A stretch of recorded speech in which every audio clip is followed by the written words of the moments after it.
Soyez bienvenus. Heureux de se retrouver devant le Seigneur. On va faire une lecture qui est dans Philippiens chapitre 3, les versets 7 à 14.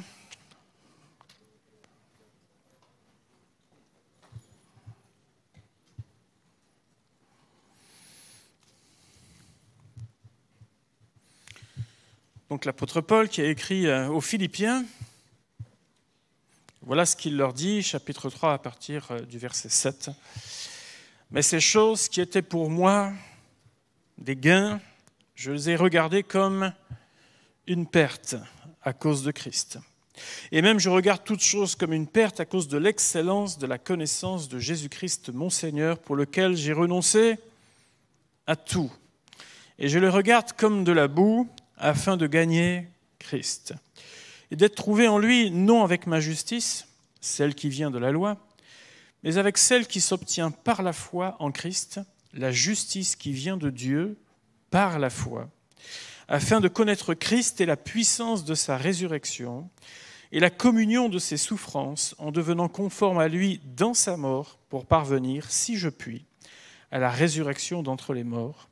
Ce n'est pas que j'ai déjà remporté le prix, ou que j'ai déjà atteint la perfection, mais je cours pour tâcher de le saisir, puisque moi aussi, j'ai été saisi par Jésus-Christ. Frère, je ne pense pas l'avoir saisi, mais je fais une chose, oubliant ce qui est en arrière et me portant vers ce qui est en avant, je cours vers le but pour remporter le prix de la vocation céleste de Dieu en Jésus-Christ. Amen. Le thème ce matin, c'est être saisi par Jésus-Christ. Vous savez que l'apôtre Paul, dans toutes ses lettres, va exhorter les chrétiens non seulement à ne pas se relâcher, mais à toujours aller un peu plus loin dans leur foi avec le Seigneur. C'est une constante de l'apôtre Paul que vous retrouverez. Ce n'est pas un adepte, vous savez, de se contenter du minimum. Il y en a, on leur explique que la moyenne, c'est 10. Alors, croyez-moi, ils vont viser le 10,1. Non, parce que quand même, il faut se donner une marge d'erreur, mais surtout pas le 10,2. Voilà, on va rester là, on leur explique ça. Puis à d'autres, on leur explique que, oui, mais la note maximum, c'est 20. Alors eux, ils vont tendre en disant, je veux aller attraper le maximum, même si je n'y arrive pas, je vais tendre vers le maximum. Alors j'ai entendu dire que parmi les bacheliers, là, et félicitations d'ailleurs à tous ceux qui ont réussi leurs examens récemment, bravo à vous. Voilà, vous pouvez les applaudir après tout. Je ne sais pas combien il y en a là, mais voilà, bravo. Mais j'ai entendu dire qu'avec le jeu des options, il y a quelqu'un qui a été au-dessus de 20. Voilà, vous savez qu'avec voilà, c'est au-dessus de 20. Donc bon, il y a quelques spécimens à part, ça arrive de temps en temps, ce qu'on appelle des exceptions. Bon, enfin, c'est quand même compliqué pour le commun des mortels. Voilà, mais donc l'apôtre Paul n'est pas quelqu'un qui se contente de la moitié, de juste dire, bon, je fais le minimum syndical et puis ça passera toujours. Mais c'est quelqu'un qui est plutôt, vous le savez, dans tous ses écrits, qui tend plutôt vers l'excellence. C'était, si on devait le comparer à un cuisinier, je ne crois pas que le light, ça aurait été son truc, quoi. Je le vois plus cuisiner des bons produits bien frais, et puis s'il y a des Normands parmi nous, vous allez comprendre tout de suite, avec de la bonne crème épaisse. Vous savez, celle où vous retournez le pot, là, et elle ne bouge pas. Ça, c'est bon. Ça, celle qui n'est pas complètement blanche, mais qui est un peu teintée. Ça c'est la bonne crème. Voilà. Excellente. Dans le domaine du sport, puisqu'il va prendre cet exemple-là, il aurait certainement fait un excellent entraîneur. Oh, exigeant, voire très exigeant. Impossible de se cacher ou de faire les exercices à moitié. Vous savez, il y en a, ils sont comme ça. Quand vous ne les regardez pas, on ralentit, puis dès que quelqu'un les regarde, on se remet, là, on est à fond. Bon, mais l'apôtre Paul, vous n'auriez pas pu l'avoir. À mon avis, il vous aurait attrapé. Et là, vous auriez fait même des exercices supplémentaires avec lui. Sa philosophie aurait probablement été la performance exige des sacrifices et du travail. Certainement. Et c'est justement cette image d'athlète, alors vous pouvez commencer à vous échauffer, cette image d'athlète sur laquelle il va s'appuyer pour expliquer comment il envisage la vie chrétienne durant sa vie terrestre. Cette image était bien sûr bien connue de l'époque. Vous savez, l'ancêtre des Jeux Olympiques, là, c'était l'occasion pour tous les peuples, et notamment ces peuples assujettis, d'essayer de battre les Romains sans se faire taper dessus. Donc pour les Belges, il y avait une question aussi de fierté nationale. Il y avait une question de dire, allez, là au moins, là on est tous pareils et on va essayer. S'il y a quelque chose de la fierté nationale qui ressortait. D'ailleurs, c'est toujours le cas aujourd'hui. Quand un athlète de votre pays gagne, généralement on dit on a gagné. Hein? Voilà, on n'a pas beaucoup transpiré, nous, mais généralement on dit on a eu 2 médailles, on a eu 3 médailles. Vous voyez, on est les plus forts dans telle discipline. Là c'est on. Puis si un athlète qui, en principe, aurait dû réussir échoue, là on dit il a échoué. Honte à lui. Honte à lui. Mais on est tous pareils. Pendant les grands événements sportifs, si notre nation pointe le bout du nez, là on est d'origine, là tout de suite, on est là en train de presque de bomber le torse. C'est nous là, hein. Mais quand ils échouent, hein, et particulièrement les Français, on dit ah ça y est, c'est le problème du mental, le mental des Français, hein, encore lâché. Voilà. C'est l'été, ça ne vous a pas échappé. Et il y en a beaucoup qui en été se disent « ça y est, on va s'y remettre ». Et là, généralement, on assiste à des trucs assez risibles d'ailleurs. Mais bon, il y a de la bonne volonté, généralement, au départ, hein, de gens qui se disent « bon, je n'ai pas bougé un pouce de lait, mais là, je vais avoir du temps, donc je vais le faire. Je vais aller courir tous les matins, je vais aller faire ceci, cela. » Enfin, l'activité préférée pour certains. Et vous savez, comme moi, vous voyez tout de suite qu'il y a une grande différence entre un pratiquant occasionnel et un pratiquant régulier. Mais alors, la différence, elle est flagrante. Déjà, physiquement, vous le voyez. Vous le voyez. L'endurance n'est absolument pas la même. Quand, au bout d'un quart d'heure, votre langue commence à être par terre, les autres personnes vous disent « bon, on est un peu chaud, là, maintenant, on va pouvoir accélérer un peu. » La force même n'est pas la même, musculaire. La maîtrise des gestes techniques, si vous êtes dans une discipline un peu technique, n'est pas du tout la même, bien entendu. La capacité de s'adapter aux conditions de terrain, de météo et tout ce que vous voulez n'est pas la même non plus. Et puis, quand vous, pendant 2 jours, vous vous rappelez que vous avez essayé de faire quelque chose pendant quelques minutes parce que tous vos muscles vous le rappellent, eux, si vous avez fait ça le matin, l'après-midi, ils vous disent « on y retourne ». Voilà. Et là, il y a une grande différence entre les deux. Et de même, je crois que l'apôtre Paul montre par là aussi une différence entre le croyant qui est ancré dans son Seigneur, dans la vie avec Dieu, qui vit quotidiennement en lui, qui vit une vraie vie en lui, et puis j'allais dire le pratiquant, entre guillemets, intermittent ou occasionnel, qui lui, de temps en temps, on a une petite poussée, mais puis après, oh là là là là là là, hein, oh là là. Alors il va se mettre dans la peau ou essayer de mettre les gens de l'époque, on n'est pas des sportifs de haut niveau, bien entendu, à part peut-être quelques exceptions parmi nous, mais il va essayer de montrer au travers de cela et à faire ce parallèle entre l'athlète et la vie du croyant. Et donc, la première chose qu'il va montrer, c'est d'avoir un regard qui est tourné vers l'avant, qui est tourné vers l'avenir. Et cette course dans laquelle Paul embarque les Philippiens n'est pas un défi contre les autres. Je vais aller plus vite que vous, je vais progresser plus vite que vous, etc. Mais c'est plus un défi personnel. Si on devait choisir une discipline, ça s'apparenterait plutôt aux disciplines d'endurance, comme le marathon, comme le triathlon, où pendant longtemps, il faut gérer l'effort, etc. C'est plus ce genre de discipline que le sprint. Il y a quand même quelques exceptions dans la Bible, dont notamment le brigand à la croix, qui, lui, n'a pas eu besoin pendant longtemps de vivre la foi et tous les épisodes de vie dans la foi chrétienne, puisque lui, en quelques minutes, on va dire, entre l'acceptation de Christ dans sa vie, où Jésus lui dira « tu seras aujourd'hui avec moi dans le paradis », et effectivement, c'est ce qui s'est passé. Il est à la fin. Ça fait partie quand même des exceptions, mais globalement, quand on donne sa vie, et plus on la donne tôt au Seigneur, et plus il faut se lancer dans ce marathon de la vie avec Jésus-Christ. Et pour ça, il va être focalisé, il va donner comme repère le fait d'être fixé sur un objectif.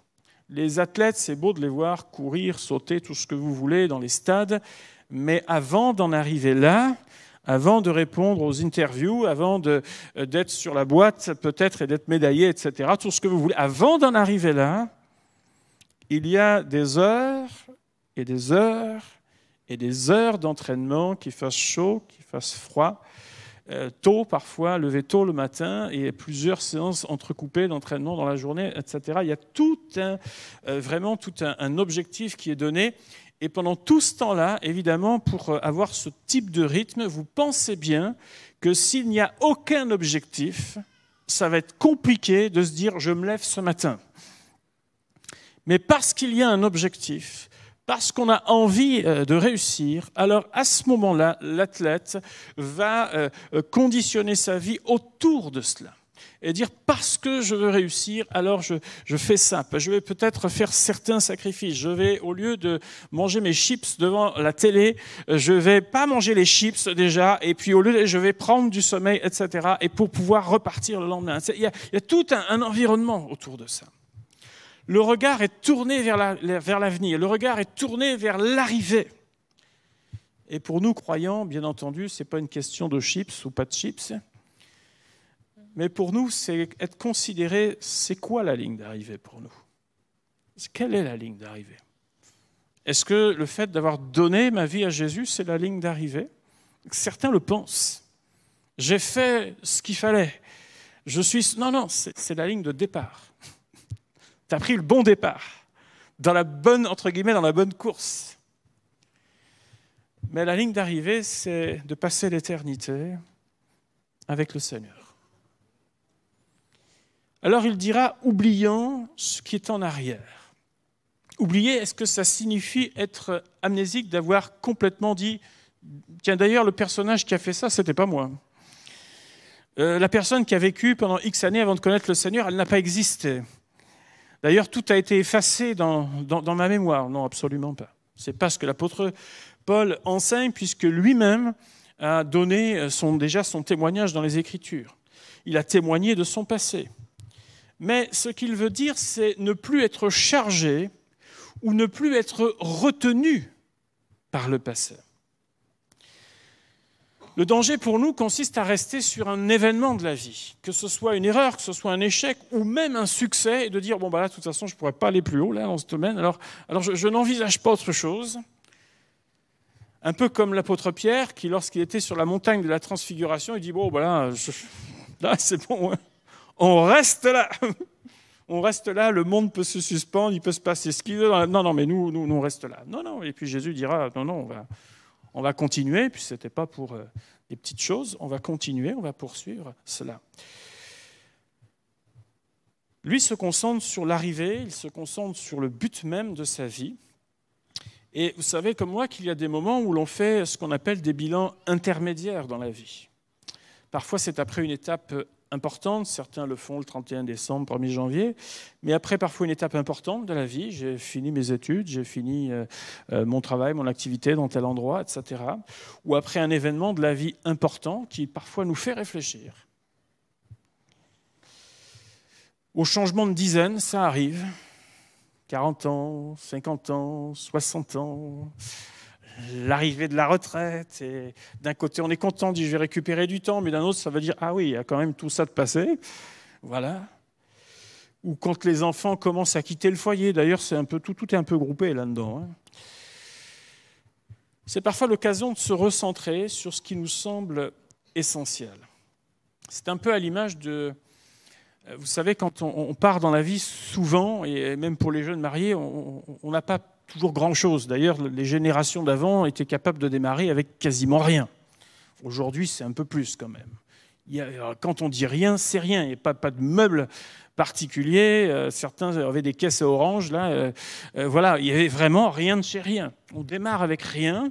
Et puis petit à petit, la vie avance et on arrive un petit peu à meubler, on arrive, etc. Jusqu'à ce que, vous savez, on empile, et puis on arrive à un moment de la vie, on se dit, mais qu'est-ce que je fais avec tout ça? Avant, on n'avait pas assez, maintenant, mais qu'est-ce que c'est que ça? Et puis on pense toujours qu'on garde au cas où ça peut servir, puis le cas où ça peut servir, vous savez où ça finit. Bon, c'est vrai que moi je suis un peu radical là-dessus, je vous avoue. Mais il arrive un moment où on se dit, mais qu'est-ce que je fais de tout ça? On a tellement entassé qu'il faut commencer à élaguer. Et il y a une deuxième phase de vie, on passe son temps à dire « whoop, whoop », on enlève, parce qu'on n'a pas besoin de tout ça. Et l'apôtre Paul, nous conduit là-dedans, il considère son parcours. Ça ne veut pas dire que ses aptitudes ne lui ont pas servi. D'ailleurs, c'était quelqu'un d'extrêmement instruit, l'apôtre Paul. Il avait un énorme goût pour apprendre, étudier, découvrir, qu'il a d'ailleurs gardé tout au long de sa vie chrétienne, et ça lui a été fortement utile. Il avait une ouverture sur le monde, ce qui lui a permis d'ailleurs de dialoguer avec aisance avec les autorités, et avouer que ce n'est quand même pas donné à tout le monde, de pouvoir aller dialoguer avec des représentants de provinces, etc., comme à l'époque. Mais lui l'a fait. Mais il va considérer qu'il a reçu dans sa vie quelque chose de plus important, qui va au-delà de tout ça, qui va au-delà de sa connaissance, qui va au-delà de son ouverture sur le monde, qui va au-delà de son aisance à pouvoir dialoguer avec tout le monde dans toutes les cultures, etc. Au-delà de tout ça. Et il dira, pour ça, je vais m'alléger au maximum. Il dira dans l'épître aux Timothée, il n'est pas de soldat qui s'embarrasse des affaires de la vie s'il veut plaire à celui qui l'a enrôlé. Il y a quelques années, avec Ariane, nous connaissions quelqu'un de très, très, très sympathique, vraiment gentil comme tout. Il faisait partie de la Légion étrangère. S'il ne vous l'avait pas dit, vous n'auriez jamais su qu'il était là-dedans, je vous assure, c'était un agneau, mais je n'aurais pas voulu être avec lui en mission, en tout cas contre lui en mission, ça c'est sûr. Légion étrangère. Et un jour, il nous a expliqué ceci, on a pu parler un petit peu, même si on n'est pas rentré dans les détails de ses missions, bien entendu, vous pouvez l'imaginer. Mais il était avec une compagne, des enfants, et donc un jour, alors qu'on parlait de tout ça, on lui dit « mais comment ça se passe ?» etc. Et il dit « mais voilà, c'est simple, alors quand il est au camp de base, il n'y a pas de souci, il rentre chez lui, etc. Mais de temps en temps, il faut qu'il parte sur une mission, il ne sait pas combien de temps, et au départ, il ne sait pas toujours dans quel contexte, il sait quand il arrive sur place. Et quand il arrive sur place, ce qu'il nous disait, c'est que quand je sais qu'on va rentrer dans le moment dur de la mission à accomplir, je ne plais même pas à la maison pour ne pas être déconcentré par rapport à la mission, pour pas que ma tête soit ailleurs, pour pas ne ressentir l'inquiétude même de la maison. Alors ça ne veut pas dire que ce midi, s'il y a un dialogue, il faut dire je suis concentré sur ce que je fais, je ne réponds pas, d'accord ? Ça, c'est pas un bon alibi, hein, d'accord ? Là, on est dans un contexte très particulier. Mais à cause de ça, à cause du contexte, à cause du risque, je ne veux pas sentir encore à côté et avoir à gérer ça dans ma tête. Il faut que je sois 100% concentré sur ma mission. Et donc, il s'allégeait au maximum, mentalement, pour pouvoir être prêt à accomplir sa mission. La réalité, c'est que ce que ce sont bien souvent les affaires de la vie qui s'accumulent et qui embarrassent nos têtes. Elles s'accumulent et elles provoquent en nous de l'inquiétude, elles provoquent en nous de qu'est-ce qu'on va faire, etc. On fait partie de ces peuples qui ont beaucoup de choses pour vivre. On fait partie de ces peuples qui avons, je dirais, la grâce de pouvoir avoir tout ce qu'on a ici, et pourtant on fait partie des gens les plus inquiets du monde. Beaucoup de gens aimeraient se poser les questions qu'on se pose, je vous garantis, mais ne se les posent pas. Et on vit, on se charge en permanence. C'est quoi demain ? Comment je vais faire ? Bien aimé, chaque jour suffit sa peine, nous dit. Le lendemain aura soin de lui-même. Ça ne veut pas dire qu'il ne faut pas être prévoyant, ça ne veut pas dire qu'il faut être insouciant, ça ne veut pas dire qu'il faut être irresponsable, mais ça veut dire aussi que ce n'est pas la peine de faire des projections de scénarios apocalyptiques sur tout. Juste vivre au jour le jour, faire ce qu'on a à faire, comme on a à le faire. Et est-ce que nous voyons dans l'Écriture, est-ce que Dieu laisse tomber un seul oiseau à terre, nous dit la Bible, sans qu'il le sache? Est-ce qu'il ne prendra pas soin de nous également?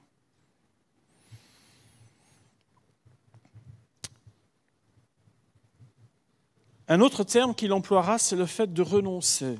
C'est-à-dire renoncer, c'est faire des choix. La vie est faite de choix. Il a renoncé à ses propres buts pour vivre pleinement la vie qui est la vie avec Dieu. Et il dira, j'ai été saisi par Jésus-Christ. Et pour qu'il fasse toute cette démarche, il y a ce qu'on appelle un élément déclencheur. Et l'élément déclencheur, c'est d'avoir été saisi par Jésus-Christ. S'il décide ça, ce n'est pas par religiosité. Ce n'est pas pour se dire « il faut que je le fasse ». Sinon, ce n'est pas du fanatisme non plus. Ce n'est pas sous une espèce de contrainte qu'il veut le faire. Mais il dira « j'ai été saisi par Jésus-Christ ». Et là, s'il fait allusion, bien entendu, à sa conversion, cette rencontre qui a été, certes, spectaculaire de l'apôtre Paul avec Jésus sur le chemin de Damas. « Pourquoi me persécutes-tu » Lui qui voulait saisir les autres, lui qui voulait enfermer les autres, lui qui voulait battre les autres, a été lui-même saisi par celui qu'il pourchassait. Ça, c'est l'humour de Dieu avec lui. Là, il dit, qu'est-ce que tu vas faire là-bas? Attends, viens ici un peu. Et puis, tu vas faire autre chose maintenant. Voilà, arrête de t'en prendre aux croyants et va plutôt les aider maintenant.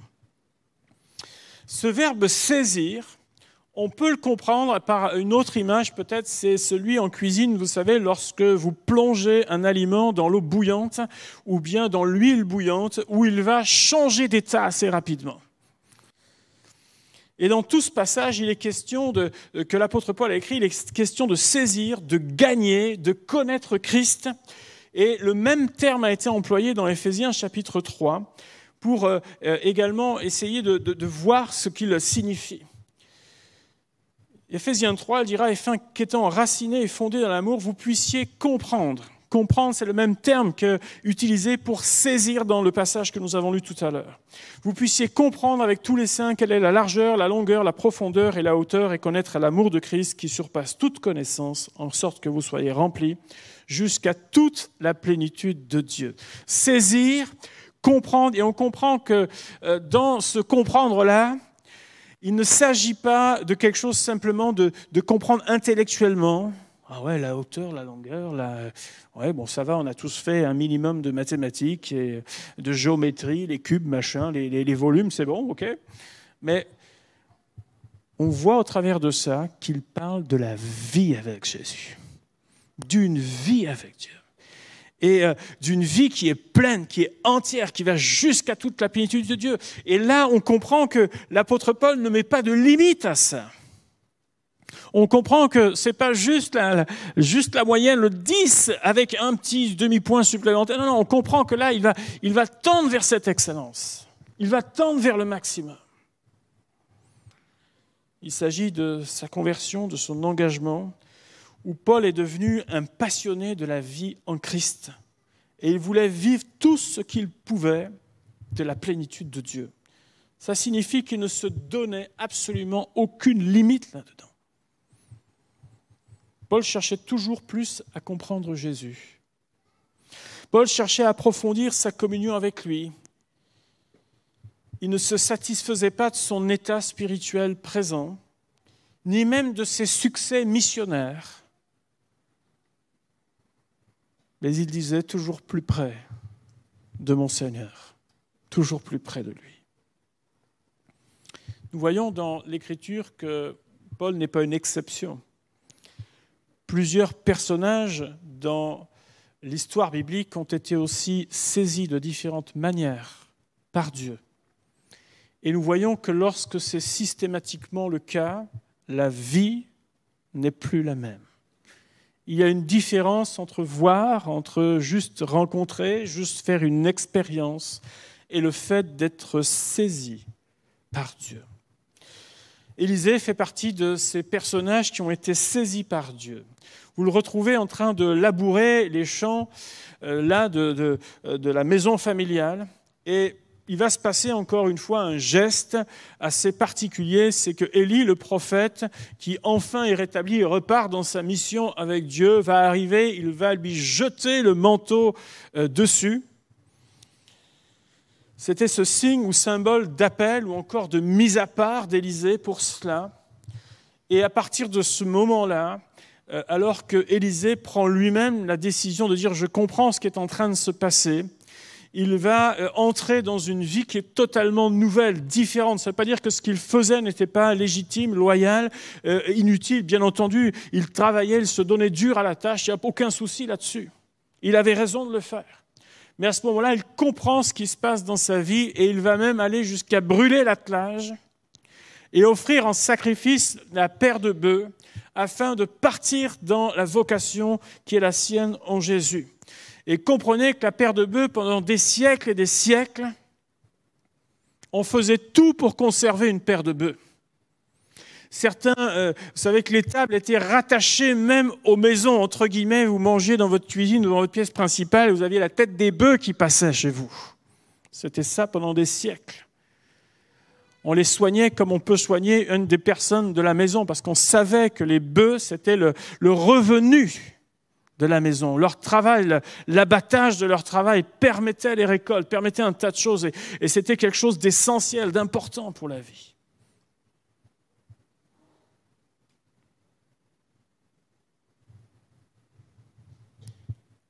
Lorsque Élie lui a dit « je m'en vais », va-t'en et fais ton chemin, il a dit « non, moi je reste ».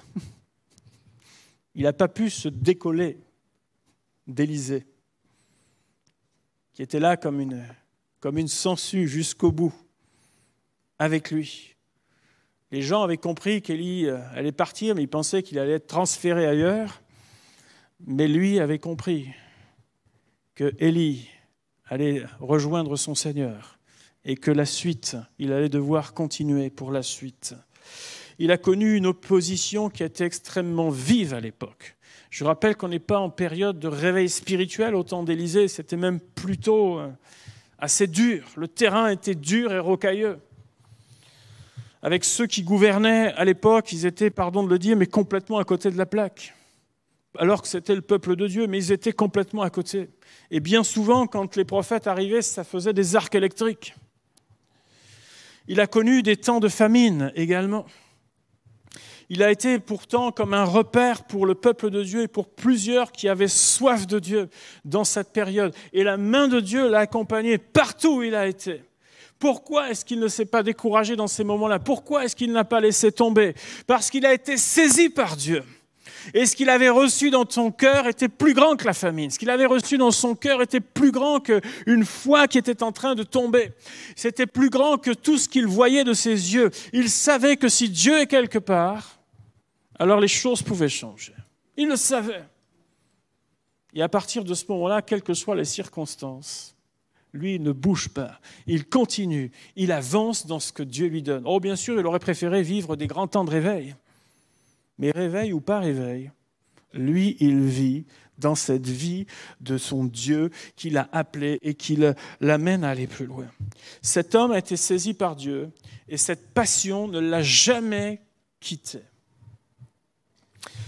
Un autre personnage dans la Bible est assez étonnant, c'est Jacob. Jacob arrive à une époque de sa vie où il fuit et son avenir est très incertain. Vous voyez, l'histoire de Jacob, c'est une histoire un peu chaotique. Difficile. Il va faire une expérience tout à fait particulière. Il va lutter pendant la nuit, il va d'ailleurs en garder un souvenir pendant le restant de sa vie, c'est que sa hanche, elle s'est déboîtée. Genèse 32 nous dit, alors qu'il est dans cette lutte, « Laisse-moi aller, car l'aurore se lève. » Et Jacob répondit, « Je ne te laisserai point aller, que tu ne m'aies béni. » Et il lui dit, « Mais quel est ton nom ?» Et il répondit, « Jacob. » Il dit encore, ton nom ne sera plus Jacob, mais tu seras appelé Israël, car tu as lutté avec Dieu et avec des hommes, et tu as été vainqueur. Tu as été vainqueur. Jacob a certainement été très surpris au départ par cette expérience, encore une fois, j'allais dire presque bizarre, très bizarre. On se demande même s'il n'est pas dans un demi-sommeil ou quelque chose comme ça. Enfin, c'est assez particulier. Mais Jacob comprend qu'il y a un enjeu spirituel. Il comprend ça. Et il se dit, certainement, je ne peux pas fuir toute ma vie. Je ne peux pas passer mon temps à fuir. Si Dieu est avec moi, les choses peuvent changer. Alors il va dire, bénis-moi. Bénis-moi. C'est-à-dire que ta grâce soit sur ma vie. Je ne suis pas une puce, je ne suis pas un animal qu'on traque toute la vie. Jacob, dans sa course, était peut-être prêt à abandonner. Peut-être qu'il se disait, mais je n'y arriverai jamais. Le malheur s'attache à ma vie. Mais au travers de cette expérience, il va montrer sa détermination. Et à partir de ce moment-là, à partir de cette expérience-là, Jacob ne sera plus le même et sa vie ne sera plus la même. Il va reprendre le fil de sa course et vivre pleinement l'appel de Dieu. Voyez-vous, c'est quelqu'un qui, dans sa vie, à un moment donné, a compris qu'il n'était pas sur les bons rails et qui dit, cette vie-là, ce n'est pas la vie que je dois vivre. Et parfois, c'est un peu le constat qu'on peut faire. Ça ne va pas. Qu'est-ce qui se passe? Je ne suis pas sur les bons rails, là, actuellement. Et à ce moment-là, il se passe quelque chose entre Dieu et lui. Et à partir du moment où il a rencontré ce Dieu-là, et là on voit que c'est, même si Dieu a été présent, etc., c'était certainement dans toute une réflexion de sa vie actuellement, dans cet épisode-là. Et à partir du moment où il saisit cette opportunité, où il saisit la vie avec Dieu, les choses changent pour lui. Bien-aimé, il y a des moments où tu as besoin d'une rencontre avec ton Dieu. Tu n'as pas besoin d'une réunion en plus. Tu n'as pas besoin d'un message de plus. Tu as juste besoin de rencontrer ton Dieu. Tu as juste besoin d'être avec lui, d'être auprès de lui. Tu as juste besoin à nouveau d'entendre sa voix. Tu as juste besoin de changer de rail, de changer de destination. Tu as juste besoin de reprendre le fil de ta vie, mais avec le Seigneur. Un autre passage nous parle également, c'est celui du livre d'Esdras. Le livre d'Esdras, c'est le retour de l'exil et le début de la reconstruction d'un nouveau temple après destruction. La Bible nous dit que Dieu va agir et réveiller l'esprit de plusieurs, même d'un roi qui est non-croyant, pour permettre tout ça. Il y a des sacrificateurs, des chefs de famille, des lévites dont l'esprit est réveillé par Dieu, saisi, rencontré par Dieu, et ils ont comme projet de bâtir ou de rebâtir la maison de Dieu. Et il y a quelque chose de contagieux dans cette histoire puisque tout le peuple finit par être gagné. Ça fait partie de ce qu'on appelle des grands réveils de la Bible. C'est un grand moment de travail et de retour vers Dieu où on voit même les enfants être touchés par le Seigneur. Quand Dieu saisit des cœurs, on ne parle pas simplement d'avoir passé un bon moment dans la présence de Dieu, d'avoir passé un bon séminaire, d'avoir passé une bonne retraite spirituelle, un bon camp ou une bonne colo. Et on parle de quelque chose qui est durable, dont les fruits sont apparents tout au long de la vie. Il y a des gens qui ont été saisis par Dieu. On parle de générations qui connaissent Dieu et qui ne se laissent pas bercer par l'air du temps. C'est à l'image un peu des 120 dans la chambre haute qui ont été aussi saisis, où quelque chose s'est allumé dans leur vie et tout le monde connu de l'époque, en quelques décennies, a connu le message de la mort et de la résurrection de Jésus-Christ. C'est un petit peu comme ce qu'on a connu dans notre ère un peu plus récente, il y a un peu plus d'un siècle de ça, où en quelques années, que ce soit à Azusa Street, que ce soit même en Europe, en Grande-Bretagne, que ce soit en Inde notamment, en quelques années, il y a eu tout un réveil de la Pentecôte sur différents endroits sur la terre. Alors chacun revendiquant un peu être le premier, mais ce n'est pas très important tout ça. On voit que Dieu a établi les choses. D'ailleurs, souvent, on a une lecture de l'histoire qui est très occidentale. On oublie juste qu'il y a quand même d'autres pays dans le monde, parfois. Et quand on s'intéresse aussi à l'histoire, on voit qu'ils ont vécu aussi les mêmes choses de façon extrêmement puissante, à peu près dans cette même période. Mais là où on voit que ce n'est pas simplement une vague d'un instant, une vague générationnelle, c'est qu'on est plus d'un siècle plus tard. Et nos églises aujourd'hui bénéficient encore de cette vague de l'esprit d'il y a plus d'un siècle. Quelque chose qui est né de Dieu. Quelque chose où des cœurs ont été saisis. Vraiment des vies entières saisies. Et on s'aperçoit du fruit dans le temps de tout cela. Il me semble que Dieu veut encore saisir son peuple aujourd'hui, afin que nos yeux soient fixés sur la ligne d'arrivée. Paul dira « Je fais une seule chose ». C'est-à-dire que s'il devait réduire complètement à quelle est l'essence même, l'essentiel de ma vie, s'il fallait que je fasse du tri jusqu'au bout, qu'est-ce que je garderais ? Il me semble qu'on s'encombre de beaucoup de choses dans la vie. Je ne veux pas être fanatique quand je dis cela, mais il me semble que parfois, dans tout cet amas de choses, oui, il y a une place pour Dieu, mais elle est quelque part. On ne sait pas trop où. Attendez, bougez pas, je remue un peu tout ça. Et à un moment donné, je vais le trouver. Et sans être fanatique, bien entendu. Parce qu'on ne veut pas non plus tomber dans ce discours de vanité des vanités, tout est vanité et poursuite du vent. Donc comme les choses ne servent à rien, je ne fais rien. Non. Non. Mais la place de notre Seigneur, est-ce qu'elle est juste belle pour le paysage, au cas où? Ou bien est-ce que mon Dieu, c'est mon Dieu, avec qui je franchirai la ligne d'arrivée, qui me recevra dans l'éternité et avec qui je passerai l'éternité? Si j'avais du tri à faire ce matin, dans certaines inutilités de nos vies, qu'est-ce qui m'encombre aujourd'hui? Qu'est-ce qui m'empêche de courir de façon légère? Qu'est-ce qui m'encombre la tête en permanence et qui n'est franchement pas utile? Est-ce que la vie en Dieu ne vaut pas plus que cela? Est-ce qu'elle ne va pas même t'aider à élaguer un certain nombre de choses? Ne crois-tu pas que dans la vie avec ton Seigneur, il y a tout ce dont tu as besoin? Dieu n'a jamais délaissé ses enfants. Élisée, quand tout le monde avait faim, lui, il avait à manger. Quand tout le monde ne savait plus où était sa droite de sa gauche, lui, il connaissait son chemin. Quand le peuple d'Israël était dans la peur, lui, il était tranquille dans la paix. Bien-aimé, tu as parfois besoin de retrouver ça. Ce n'est pas une activité supplémentaire à ajouter dont tu as besoin. Ce n'est pas d'un nouveau truc que tu vas lire dans tes meilleurs rayons où tu achètes tes livres, mais c'est dans le Seigneur que tu vas trouver ta subsistance. Et quand tu vas le connaître de façon dynamique et pas simplement théorique, quand tu vas connaître sa vie et embrasser sa vie, quand tu vas te laisser saisir par lui,